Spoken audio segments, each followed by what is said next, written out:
ബഹുമാനായ Thirumeni Joseph Lambani, Vishnu Unnikrishnan, Sajeev Joseph MLA, KK Saju, vice chancellor Sebastian Palakuzhy, director Rashtradeepika Joji Kannikkattu, KC Thomas, George Thayyil, Jose Lukose, മറ്റ് വിശിഷ്ട അതിഥികളെ, എൻ്റെ പ്രിയമുള്ള സഹോദരി സഹോദരന്മാരെ, യാദൃച്ഛികമായിട്ടാണ് ഞാനിന്ന് ഈ പരിപാടിക്ക് ഇവിടെ എത്തുന്നത്. ഡൽഹിയിൽ പാർലമെൻറ്റ് സെഷൻ നടക്കുന്ന സമയമാണ്. ഡൽഹിയിൽ നിന്ന് ഇന്ന് ഉച്ചയ്ക്ക് ശേഷമാണ് ഞാനിവിടെ എത്തുന്നത്. ഇവിടെ വന്ന് ഒന്ന് മുഖം കാണിച്ചെങ്കിലും പോകണമെന്ന് ഇതിൻ്റെ സംഘാടകരുടെ നിർബന്ധം, ആ നിർബന്ധത്തിൻ്റെ പുറത്ത് ഞാൻ തലതാഴ്ത്തുകയാണ് ചെയ്തത്. ഈ ദീപികയുടെ സ്ഥലമുണ്ടല്ലോ, ഈ സ്ഥലം വരാൻ, ദീപികയുടെ കയ്യിലേക്ക് ഇത് വരാൻ എൻ്റെ വിയർപ്പും എൻ്റെ ശ്രമവും ഉണ്ടായിരുന്നു എന്ന കാര്യം നിങ്ങളിൽ എത്ര പേർക്കറിയാം എന്നെനിക്കറിയില്ല. പക്ഷേ അതിനുവേണ്ടി ഒരുപാട് അധ്വാനിച്ചിരുന്നു ഈ ഭൂമി ദീപികയുടെ കയ്യിലേക്ക് എത്തിക്കാൻ. നമ്മുടെ കേരളത്തിലെ ഏറ്റവും ആദ്യത്തെ മാധ്യമമാണ് ദീപിക എന്ന് നമുക്കറിയാം. മറ്റേത് പത്രത്തെക്കാളേറെ തറവാടിത്തമുള്ള, പാരമ്പര്യമുള്ള, തറവാട്ടിൽ ജനിച്ച പത്രമാണ് ദീപിക എന്ന് പറയുന്നതിൽ അഭിമാനമുണ്ട്. ചരിത്രത്തോടൊപ്പം നടത്തുകയും ചരിത്രത്തെ വഴി നടത്തുകയും ചെയ്ത പത്രമാണ് ദീപിക. പത്രം ചരിത്രത്തോടൊപ്പം നടക്കുക, ചരിത്രത്തെ വഴി നടത്തി ചെയ്ത പത്രമാണ് ദീപിക.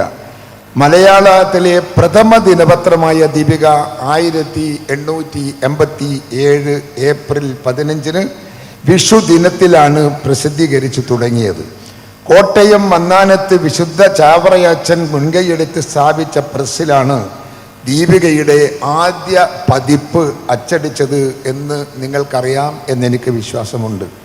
മലയാളത്തിൽ ഗൗരവപൂർണമായ പത്രപ്രവർത്തനത്തിന് തുടക്കം കുറിച്ചത് ദീപികയാണ്. അതിനു മുമ്പ് കേരളത്തിൽ മലയാള ഭാഷയിൽ മറ്റൊരു ആധികാരിക പത്രം കേരളത്തിൽ ഉണ്ടായിട്ടില്ല. ദീപികക്ക് പിറകിൽ വന്നവരാണ് ബാക്കി എല്ലാ ആളുകളും എന്നത് ഒരു യാഥാർത്ഥ്യമാണ്. സമൂഹ മനസ്സിൽ ദീപിക കൊളുത്തിയ അക്ഷര വെളിച്ചത്തിൽ അനീതി കലർന്ന വ്യവസ്ഥിതികളെ ജനം കണ്ടറിഞ്ഞു. ജനത്തിൻ്റെ മുൻപിലേക്ക് എത്താത്ത ഒരുപാട് യാഥാർത്ഥ്യങ്ങൾ ജനമനസ്സിലേക്ക് എത്തിക്കാൻ ഈ പത്രത്തിന് സാധിച്ചു എന്നത് ഒരു സമൂഹത്തെ ഉണർത്തുന്നതിന് തുല്യമാണ്. ഒരു സമൂഹത്തിൻ്റെ മുൻപിൽ അറിവ് പകരുന്നതിന് തുല്യമാണ്. ഒരു സമൂഹത്തെ നയിക്കുന്നതിന് തുല്യമാണ്. ആ സ്ഥാനത്താണ് ദീപികയുടെ സ്ഥാനമെന്ന് നാം ഓർക്കേണ്ടതുണ്ട് എന്ന് ഞാൻ നിങ്ങളെ ഓർമ്മിപ്പിക്കുകയാണ്. സാമൂഹിക പരിഷ്കരണത്തിൻ്റെ ആയുധവും ദീപശിഖയുമായി മാറുക എന്നത് ദീപികയുടെ ചരിത്ര ദൗത്യമായിരുന്നു. എഴുത്തും വായനയും അറിയാത്ത അവർണർക്ക് വേണ്ടി ശബ്ദമുയർത്തുക ആ കാലഘട്ടത്തിൽ എളുപ്പമായിരുന്നില്ല. സമൂഹത്തിൽ നമുക്കറിയാം അന്നത്തെ സാമൂഹ്യ സംസ്കാരം എങ്ങനെയാണെന്ന് നമുക്കറിയാം. അതിൻ്റെ അകത്ത് ഒരുപാട് അടിമത്തത്തിൻ്റെ ഉടമകളായി ജീവിച്ച ഒരുപാട് മനുഷ്യന്മാരുണ്ട്. അവരെയൊക്കെ മോചിപ്പിക്കാനും അവരെയൊക്കെ ഉയർത്താനും അവരെ പരിരക്ഷിക്കാനും ദീപിക എന്ന് പറയുന്ന പത്രം നടത്തിയ ചരിത്രം നമ്മൾ പഴയ ദീപിക പത്രം എടുത്ത് വായിച്ചു നോക്കുന്ന ആളുകൾക്ക് അത് മനസ്സിലാക്കാൻ സാധിക്കുമെന്ന് എനിക്കറിയാം. എഴുത്തും വായനയും അറിയാത്ത അവർണർക്ക് വേണ്ടി ശബ്ദമുയർത്തുക ആ കാലഘട്ടത്തിൽ എളുപ്പമല്ല. പക്ഷേ ദീപിക ധൈര്യപൂർവം അയിത്തം മുതലായ അനാചാരങ്ങളെയും സമൂഹത്തിലെ പാളിച്ചകളെയും ചൂണ്ടിക്കാട്ടി തിരുത്തൽ ശക്തിയായി മാറി. കേരളത്തിലെ യുവസമൂഹത്തിന് ആത്മവിശ്വാസം പകരുന്ന ഒരു മാധ്യമമായിട്ടാണ് കേരളത്തിൻ്റെ പത്രലോകത്ത് ദീപിക കടന്നു വന്നത് എന്ന യാഥാർത്ഥ്യത്തിൻ്റെ മുൻപിലാണ് ഞാനും നിങ്ങളും ഇന്ന് മുഖാമുഖം നോക്കിക്കാണുന്നത്.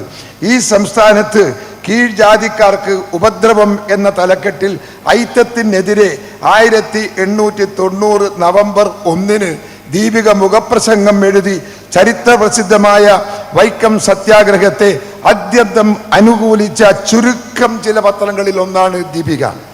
ചുരുക്കം ചില പത്രങ്ങളിൽ ഒന്നാണ്. ഇവിടുത്തെ അവർണനും സവർണനും അതൊക്കെ ഇല്ലാതാക്കിക്കൊണ്ടുള്ള സമത്വത്തിന്റെ പോരാട്ടം ദീപികയുണ്ടായിരുന്നു എന്ന യാഥാർത്ഥ്യം ഞാനും നിങ്ങളും മനസ്സിലാക്കേണ്ടതായിട്ടുണ്ട്. പുതിയ തലമുറയിലെ എത്ര ആളുകൾക്ക് അതറിയാം എന്നെനിക്ക് സംശയമുണ്ട്. എന്നും കർഷകരോടൊപ്പമാണ് ദീപിക.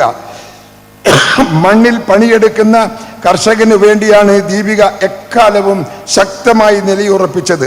അവർക്ക് വേണ്ടി പൊരുതാനും അവരുടെ അവകാശങ്ങൾ സംരക്ഷിക്കാനും ദീപിക എന്നും സന്നദ്ധമായിരുന്നു.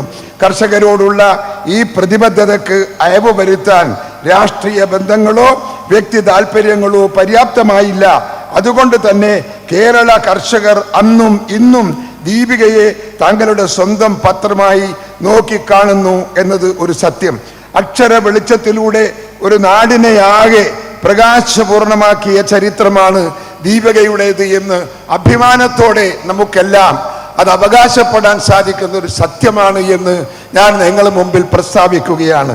19-ാം നൂറ്റാണ്ടിൻ്റെ ഉത്തരാർദ്ധത്തിലും 20-ാം നൂറ്റാണ്ടിൻ്റെ മലയാളി സമൂഹം നേടിയ പുരോഗതിക്ക് ഊടും പാവും നെയ്ത ഊർജവും ഉപദേശവും പകരുകയും ചരിത്ര ചെയ്തവരിൽ മുൻനിരയിലുണ്ടായിരുന്നു ദീപിക എന്ന ഈ പത്രം എന്ന് നിങ്ങൾ ഓർക്കണം. പിതാവിൻ്റെ ഒരു സാമ്രാജ്യമാണ് ഇത് എന്നതുകൊണ്ട് തന്നെ ആ പിതാവോടുള്ള ബഹുമാനവും ആദരവും കൊണ്ട് ഞാനത് അംഗീകരിച്ച് ഇവിടെ കടന്നു വന്നതാണ്. എല്ലാ ആളുകൾക്കും അഭിവാദ്യങ്ങൾ. ഉയരത്തിൽ ഉയരത്തിൽ ഉയരത്തിൽ ദീപിക വളരട്ടെ വളരട്ടെ ഉയരട്ടെ എന്ന് മാത്രം പ്രകീർത്തിച്ചുകൊണ്ട് ഞാൻ എൻ്റെ വാക്കുകൾ അവസാനിപ്പിക്കുന്നു. നിങ്ങൾക്ക് നമസ്കാരം. ജയ് ഹിന്ദ്.